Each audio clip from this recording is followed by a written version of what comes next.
Magandang araw po mga kababayan, balik po sa Pinilakan Lakbay. Ayan, naway safe po ang lahat. Nagluto po ako ng simpleng lechong manok. Inoven ko lang po, oven roast ko, di ba? Napakaganda po ng itsura.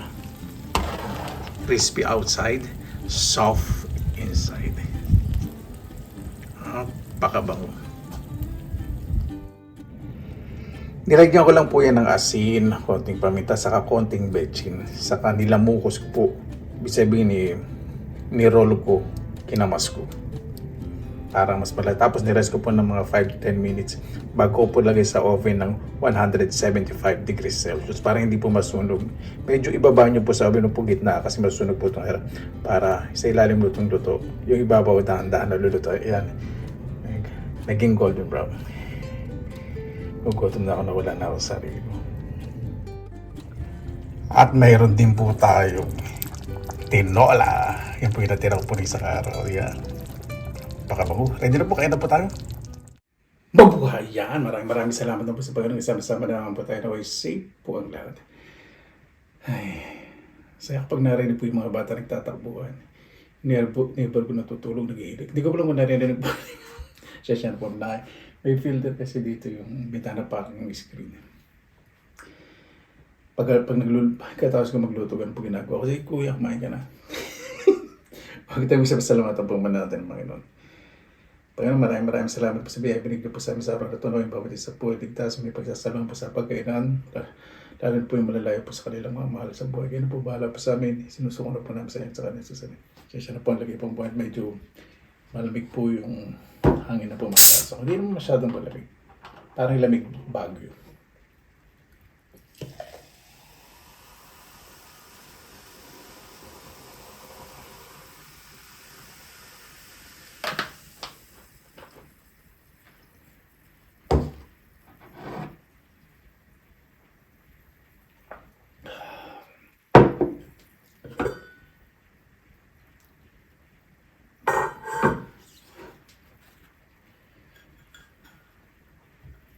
Kung po sa inyo, pag nagmukbang po tayo ito pong tinola ko, pang 1 linggo na yan. Di ba? Parang sa sinigang.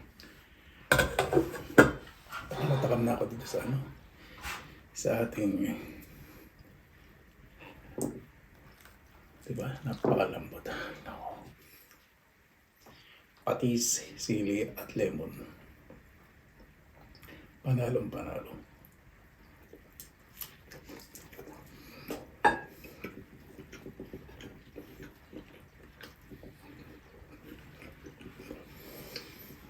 Oh.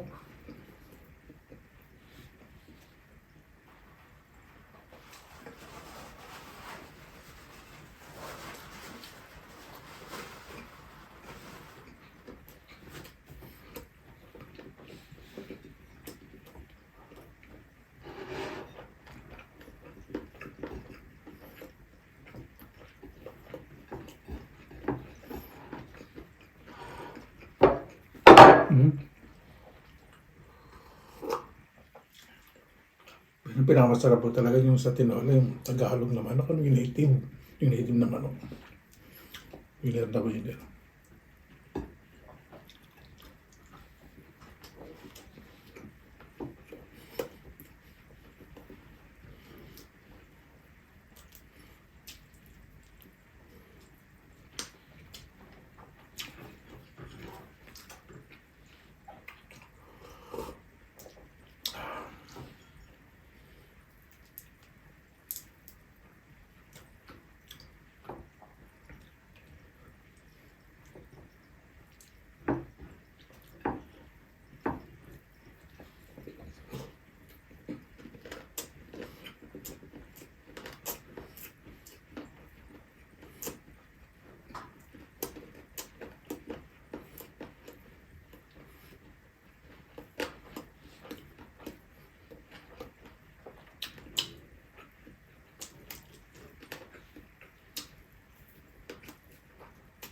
Ito malamang ito.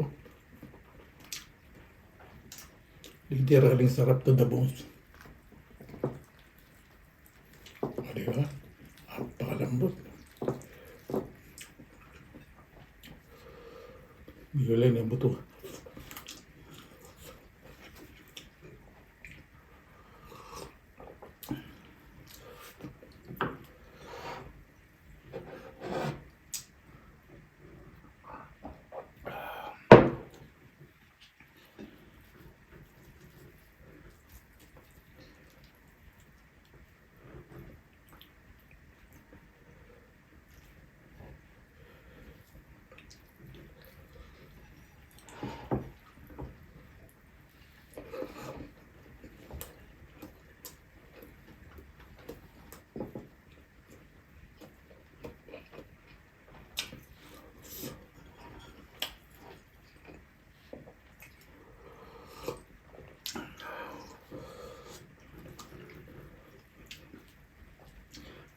Panalo. Masyadong maano itong nagawa ano. Maraming siling nalagay ko. Gumuguhit sa kisabo lips ko. Kaya pag yung lips mo, parang naninigarilyo. Hindi po naninigarilyo sa mga ko. Ganun po talaga. Talagang natural na kisabo lang. Alis ba yan? Kisabol ba yan? Para nampas ng 2x2.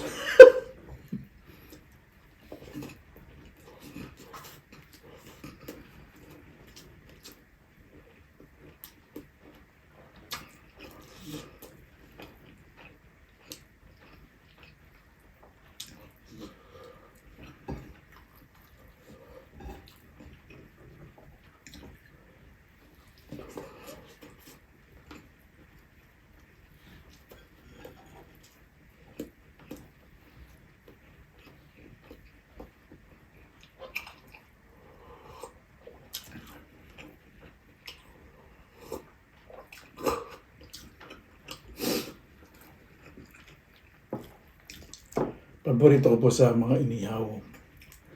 Sa mga fried chicken. Pakpak sa kay likod. Malasa.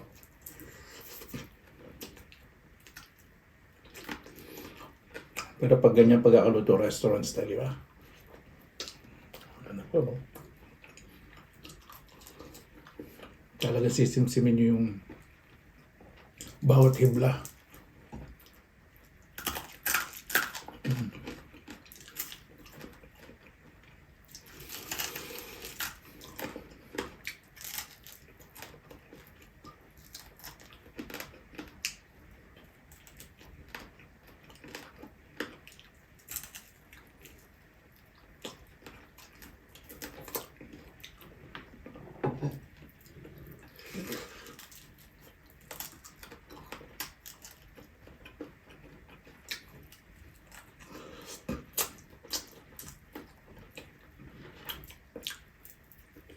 Ang buto mo ng buto.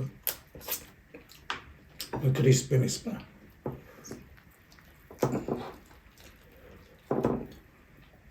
Masarap yung balata.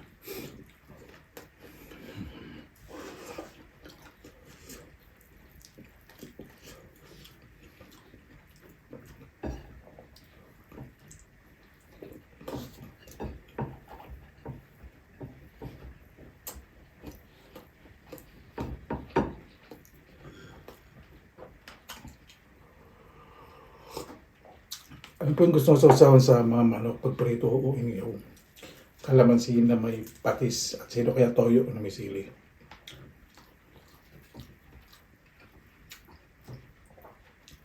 O kaya kamatis na may patis at sili. Kakamasin kamatis, diba? Masarap.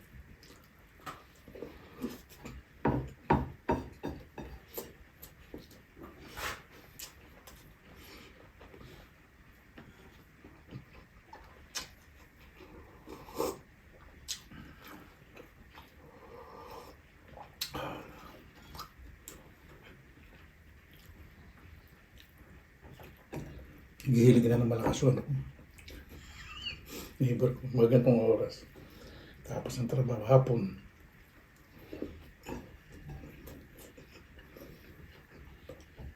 Pareho kami ng oras eh.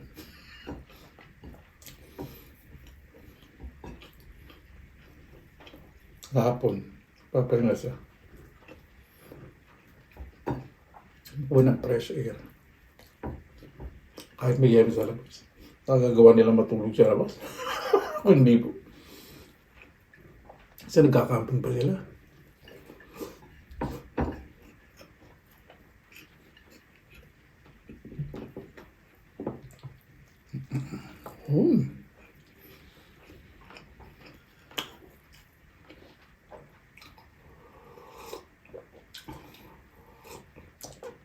Sarap pong kumain na pag may sabaw lagi.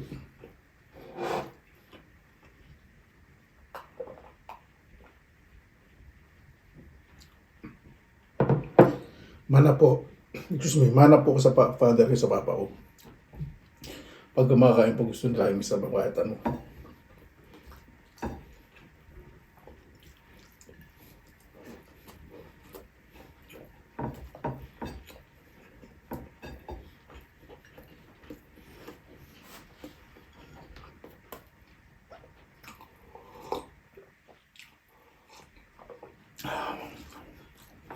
Iniisip ko po yung mukbang na walang kanin, pero hindi ko ma-enjoy. Ba talaga pag may kanin? Nakakapanghina pag hindi kumain ng kanin sa isang araw. Masarap yung binit ang ulo ninyo. Lambot ng buto ah.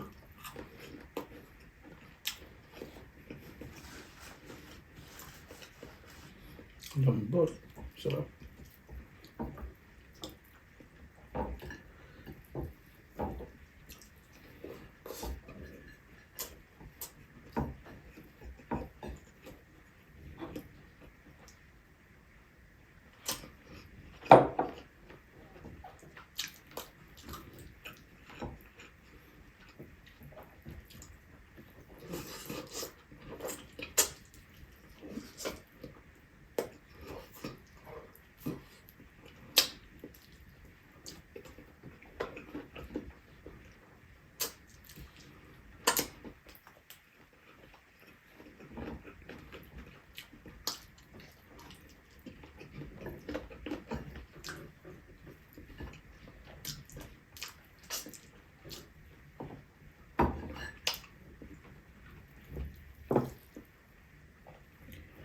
Nung dati, napakamura po ng presyo ng manok dito.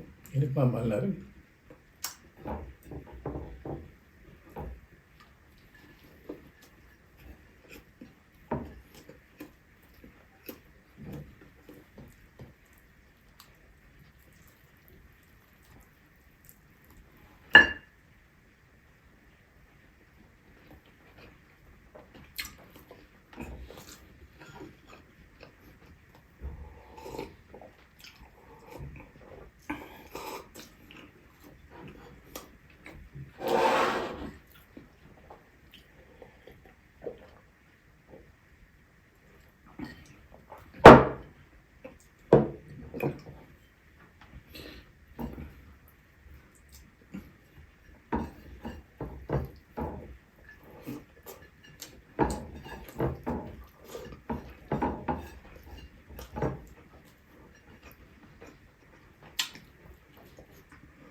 Hindi ako bigkanin eh.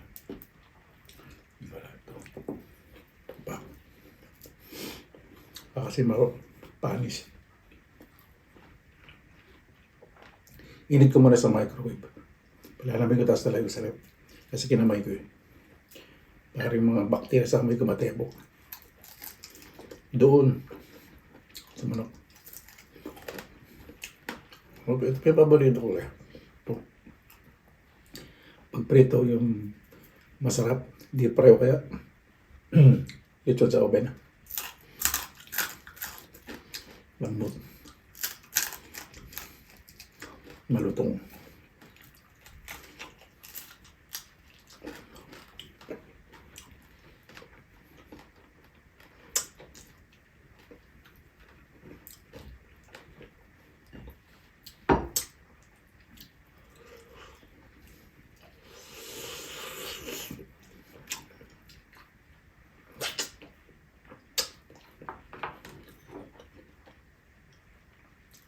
Ito mas marami pong lemon kaysa sa patis.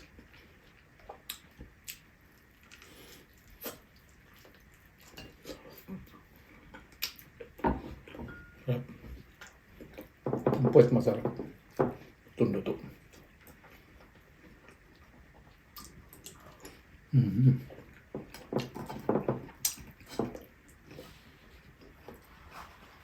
Ito yung paborito yung mga bony. Yung mga bony parts ng manok.